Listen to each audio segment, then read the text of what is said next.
Hello friends, क्या आपका भी पैसा मार्केट में फंसा हुआ है और आप कैश के शॉर्टेज से परेशान हैं? इसकी वजह आपके कैश फ्लो का मिसमैनेजमेंट है, यानी कि डेटर्स और क्रेडिटर्स के कलेक्शन पीरियड में डिफरेंस होना। आपने जिन्हें माल बेच दिया है उधार पे, वो आपके डेटर्स बन जाते हैं, और जिनसे आपने माल खरीदा है अगेन उधार पे, वो आपके क्रेडिटर्स हो जाते हैं। जब इनके पेमेंट का पीरियड डिफर करता है तो कैश की शॉर्टेज स्टार्ट होती है। फॉर एग्जाम्पल, आपने माल बेच दिया, डेटर्स बन गए, वो आपको पेमेंट नहीं कर रहे हैं, कैश आपके पास शॉर्टेज हो गया।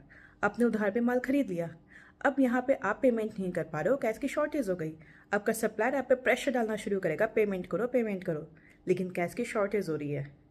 ये मिसमैनेजमेंट आपके बैंक बैलेंस को, आपके कैश को प्रॉब्लम में लाता है, क्योंकि आपके पास शॉर्टेज हो जाती है। फिर आप परेशान होते हो कि मार्केट में बहुत पैसा है लेकिन हाथ में नहीं है, और ऐसे केस में बिज़नेस को चलाना बहुत ही मुश्किल हो जाता है। इसलिए अपने कैश फ्लो को मेंटेन करो, उसे प्रॉपरली मैनेज करो और इस बैलेंस को बनाओ। अपने एवरेज कलेक्शन पीरियड को 30 डेज से ज़्यादा मत लेके जाओ।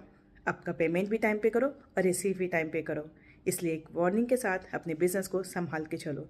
कैश की शॉर्टेज बिजनेस को चलाने में, बिजनेस को रन करने में इशू क्रिएट कर सकता है। इसलिए अपने कलेक्शन पीरियड को मेंटेन रखो।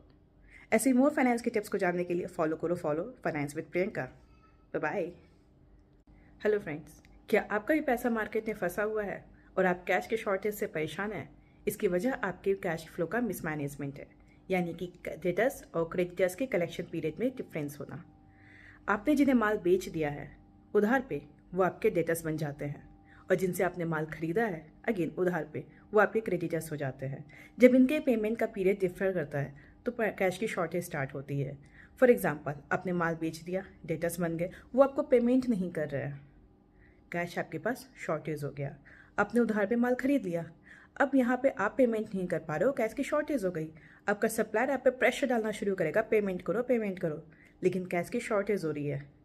ये मिसमैनेजमेंट आपके बैंक बैलेंस को, आपके कैश को प्रॉब्लम में लाता है, क्योंकि आपके पास शॉर्टेज हो जाती है। फिर आप परेशान होते हो कि मार्केट में बहुत पैसा है लेकिन हाथ में नहीं है, और ऐसे केस में बिज़नेस को चलाना बहुत ही मुश्किल हो जाता है। इसलिए अपने कैश फ्लो को मेंटेन करो, उसे प्रॉपरली मैनेज करो और इस बैलेंस को बनाओ। अपने एवरेज कलेक्शन पीरियड को 30 डेज से ज़्यादा मत लेके जाओ। आपका पेमेंट भी टाइम पे करो और रिसीव भी टाइम पे करो। इसलिए एक वार्निंग के साथ अपने बिजनेस को संभाल के चलो। कैश की शॉर्टेज बिजनेस को चलाने में, बिजनेस को रन करने में इशू क्रिएट कर सकता है। इसलिए अपने कलेक्शन पीरियड को मेंटेन रखो। ऐसे मोर फाइनेंस के टिप्स को जानने के लिए follow finance with Priyanka. Bye bye.